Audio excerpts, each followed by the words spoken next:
साहब मैं यहाँ अंदर आई, इन्होंने मेरा रास्ता ब्लॉक कर दिया। पुलिस की गाड़ी ने रास्ता ब्लॉक करके वो एक लेडी पुलिस और ये सारे उतर आए। उतर के आके उन्होंने कहा कि जी आप हमारे साथ गाड़ी में बैठे। मैंने कहा जी मैं क्यों बैठूँ, मुझे पता तो पता चले। कोई वारंट है आपके पास? उनके पास कोई वारंट नहीं है, किसी किस्म की कोई बात नहीं थी। और वो इंसिस्ट कर रहे थे कि मैं अपनी गाड़ी में बैठूँ। मैंने गाड़ी अंदर से ब्लॉक कर दी और मैंने कहा मैं नहीं निकलूंगी। और अब उस दौरानिया में लोग इकट्ठे जिंदाबाद आप लोगों को इन्फॉर्म किया, पार्टी को इन्फॉर्म किया। थोड़ा सा यार एक मिनट ठीक है अपना वो है ना यार, वो जो फोटोग्राफर है उसके पास सारी फुटेज है। मैम जी मैं जा रही हूँ ठीक है, आप देखिए। Thank you.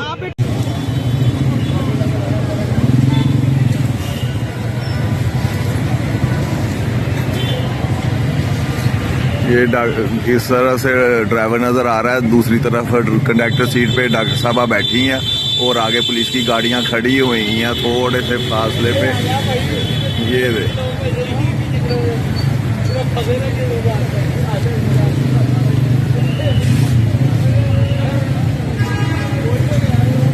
गए